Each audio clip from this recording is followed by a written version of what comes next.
Hello guys, welcome to Pakistani fair reaction. तो कैसे हैं आप सब? उम्मीद है आप सब खैरियत से होंगे, ठीक होंगे, आबाद होंगे। हमारी दुआ यही आप खुश रहें, आबाद रहें। चैनल न्यू तो चैनल को सब्सक्राइब कर ले, लाइक कर ले, शेयर कर ले, ताकि हर आने वाली वीडियो आप तक जल्द से जल्द मिल सके। तो मेरा नाम है अफान। आज बहुत कमाल की वीडियोस लेके आया हूँ। जो है ना, 4 देश इस साइड है, 4 देश उस साइड है, उसके बारे में हम जानेंगे। जो फाइटिंग हो रही है, अभी भी हो रही है यार। बहुत जो है ना, बहुत लोग एक दूसरे को जो है ना बहुत ट्रोलिंग कर रहे हैं। बहुत जो है ना एक दूसरे को, ये जंग खत्म ही हो जाए तो बहुत अच्छा है। तो बिना किसी देरी काउंटडाउन करते हैं, 3, 2, 1 एंड स्टार्ट।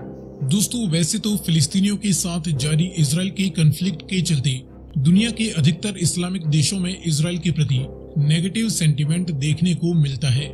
लेकिन रिसेंटली जिस तरीके से इजराइल और हमास के बीच जारी जंग में इजराइल द्वारा हमास का सफाया करने के अपने मिशन के दौरान काफी सारे मासूम फिलिस्तीनियों को अपनी जान गंवानी पड़ रही है, इसको देखते हुए इजराइल के प्रति बहुत ही ज्यादा आक्रोश इन मुस्लिम देशों में देखने को मिल रहा है। कयास तो यह भी लगाए जा रहे हैं कि इसमें से काफी सारे देश आपस में मिलकर इजराइल के खिलाफ कोई अटैक भी लॉन्च कर सकते हैं। और ऐसे में यह रीजनल कॉन्फ्लिक्ट मिडिल ईस्ट के आसपास के देशों में आग की तरह फैल सकता है, जिसमें दुनिया के बाकी इजराइल और फिलिस्तीन समर्थक देशों की एंट्री से यह एक बहुत ही बड़ी वॉर का रूप भी ले सकता है। बहुत बड़ी वॉर। हालांकि इजराइल के लिए अमेरिकन मिलिट्री के डायरेक्ट सपोर्ट को देखते हुए अधिकतर मुस्लिम देश इजराइल के खिलाफ सीधे सीधे जंग में उलझने से झिझक रहे हैं। लेकिन बावजूद इसके इन्होंने इजराइल विरोधी मिलिशिया ग्रुप्स जैसे कि हिजबुल्लाह, हमास आदि को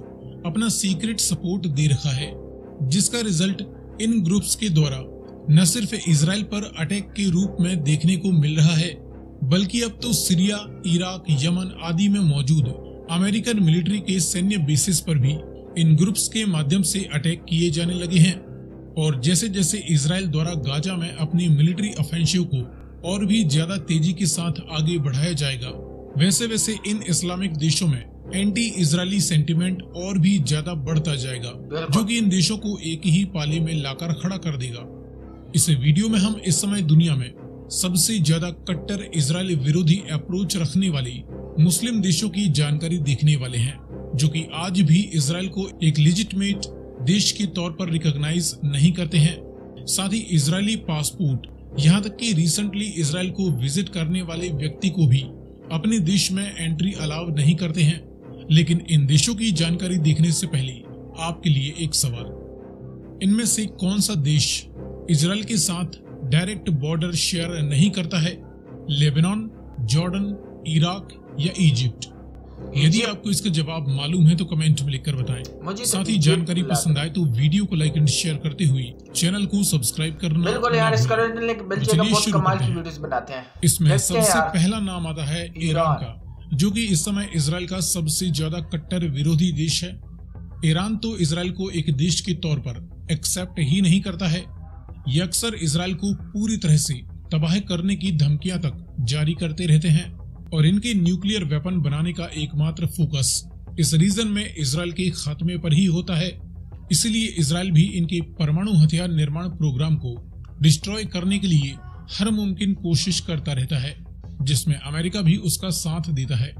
इसके अलावा ईरान ही है जो हमास व हिजबुल्लाह जैसे मिलिशिया ग्रुप्स के माध्यम से इजराइल को हमेशा किसी न किसी जंग में उलझा करके रखता है, और दुनिया के बाकी मुस्लिम देशों को भी इजराइल के खिलाफ जाने के लिए लगातार भड़काता रहता है। इसके बाद दूसरे स्थान पर है इजराइल का पड़ोसी देश सीरिया। सीरिया भी इजराइल को एक देश के तौर पर रिकॉग्नाइज नहीं करता है। ये दोनों ही देश लंबे समय से ही एक दूसरे के विरोधी देश रहे हैं, जो कि अब तक 3 बार 1948 के अरब इजरायली वॉर में, 1967 के 6 डे वॉर में और 1973 के योम किपुर वॉर में भी एक दूसरे से टकरा चुके हैं। ये लगातार अपने जासूसों के माध्यम से एक दूसरे के काफी सारे मिलिट्री व पॉलिटिकल सीक्रेट्स चुराते रहते हैं। इनके बीच अक्सर एक दूसरे की तरफ missile, rocket and fighter jets के माध्यम से स्ट्राइक्स जैसी घटनाएं भी इनके बीच की दुश्मनी को और भी ज्यादा भड़काती रहती हैं। इसके बाद एक और इजराइल पड़ोसी देश लेबनान है। ये भी इजराइल को रिकॉग्नाइज नहीं करते हैं।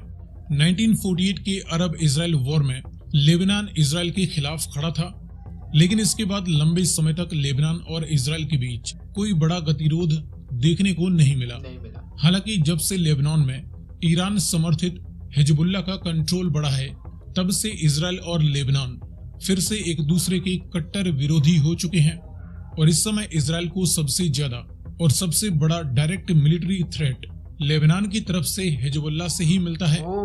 एक तरीके से हिजबुल्लाह से लड़ना इजराइल के लिए ईरान की इनडायरेक्ट मिलिट्री से लड़ने के बराबर ही है।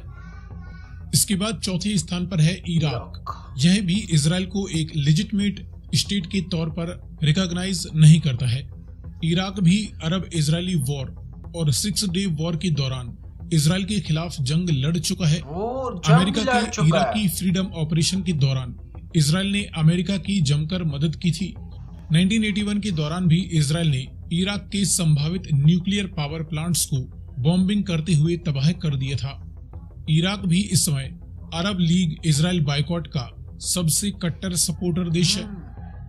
इसके बाद 5वें स्थान पर है कतर। कतर ने भी अब तक इजराइल को एक देश के तौर पर रिकॉग्नाइज नहीं किया है।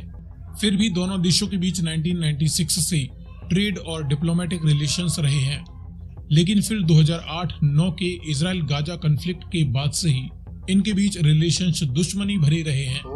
कतर हमास का सबसे बड़ा फाइनेंशियल सपोर्टर है और हमास के काफी सारे लीडर्स कतर में ही शरण ले रखे हैं। वर्तमान इजराइल हमास कन्फ्लिक्ट में भी कतर पूरी तरह से इजराइल के विरोध में खड़ा हुआ है। इसके बाद 6ठे स्थान पर है यमन। यह भी इजराइल को एक स्टेट के तौर पर रिकॉग्नाइज नहीं करता है, बल्कि इन्होंने तो इजराइल को डायरेक्टली एनिमी स्टेट का दर्जा दे रखा है। अभी रिसेंटली ही यमन की तरफ से इजराइल पर मिसाइल अटैक्स किए गए थे, जिसे अमेरिकन वॉरशिप्स ने रास्ते में ही इंटरसेप्ट कर लिया है। इसके बाद 7वें स्थान पर है पाकिस्तान। ये भी इजराइल को एक देश के तौर पर रिकॉग्नाइज नहीं करते हैं। इजराइल द्वारा फिलिस्तीनियों पर की जाने वाली बर्बरता के लिए पाकिस्तान द्वारा जमकर इजराइल को लताड़ा जाता है। पाकिस्तानी जनता में इजराइल के प्रति बहुत ही ज्यादा नेगेटिव सेंटीमेंट है और ये अंतर्राष्ट्रीय स्तर पर इजराइल के खिलाफ खुलकर फिलिस्तीन का सपोर्ट करते हैं। ये बात है। हालांकि पाकिस्तान इंटेलिजेंस एजेंसी ISI और इजरायली मोसाद के बीच कनेक्शंस की खबरें अक्सर सुनने को मिलती रहती हैं। इसके बाद 8वें स्थान पर है कुवैत। ये भी इजराइल को रिकॉग्नाइज नहीं करते हैं और इजराइल का जमकर विरोध करते हैं। इन्होंने इजरायली पासपोर्ट को बैन कर रखा है, जहाँ तक कि किसी भी देश के नागरिक के पासपोर्ट पर यदि इजराइल का वीजा स्टाम्प लगा है तो ये उसकी भी एंट्री को अपने देश में बैन कर देते हैं। कुवैती फौज इजराइल के सख्त खिलाफ मानी जाती है। इसके बाद नंबर 9 पर है मलेशिया। इन्होंने भी इजराइल को रिकॉग्नाइज नहीं किया है।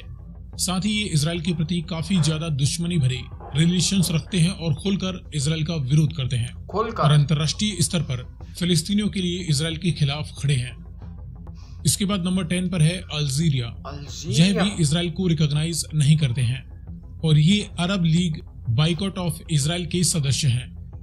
दोस्तों, ये हैं वो 10 देश जो कि इजराइल का खुलकर विरोध करते हैं। हालांकि इनके अलावा भी काफी सारे ऐसे मुस्लिम देश हैं जो कि इजराइल के खिलाफ जाने को तैयार हैं। फिलहाल वीडियो में दी गई जानकारी पसंद आई हो तो इसे लाइक एंड शेयर करते हुए चैनल को सब्सक्राइब करना ना भूलें। बिल्कुल यार, चैनल को जरूर सब्सक्राइब करें। और यार ये 10 देश जो है ना वो इसको पसंद नहीं करते, और भी कहीं और उस देश के पास भी बहुत सी अवाम है, अमेरिका है जैसे, और ये जंग ना ही बढ़े तो अच्छा है। इधर जंग ख़त्म हो जाए तो मैं तो कहता हूँ बहुत अच्छा हो जाएगा, क्योंकि अगर पाकिस्तान, इंडिया और अमेरिका, USA ये मुल्क जो है ना आपस में हो गए, क्योंकि यार अगर ये एक मुल्क जाएगा तो दूसरा साथ लाजमी देगा, तो पूरा दुनिया तबाही हो जाएगी, क्योंकि यार बहुत ज़्यादा तबाही हो जाए। इससे अच्छा है कि इधर जंग रोक ली जाए, अच्छा है सुलह करा ली जाए, जंग ख़त्म हो जाए तो बहुत अच्छा हो जाएगा। यार आपका क्या कहना है कमेंट सेक्शन में ज़रूर बताएं। तो आज के लिए इतना ही। कोई भी वीडियो चाहिए तो कमेंट सेक्शन में ज़रूर बताएं, मैं उस पर ज़रूर रिएक्ट किया करूँगा। तो आपकी ज़्यादा से ज़्यादा सपोर्ट की ज़रूरत है। इस वीडियो को जो है ना, चैनल को ज़्यादा से ज़्यादा इस भाइयों को शेयर करें प्लीज़ यार, आपकी ज़्यादा से ज़्यादा सपोर्ट की ज़रूरत है। तो आज के लिए इतना ही, तब तक के लिए अपना ख्याल रखिएगा, बाय।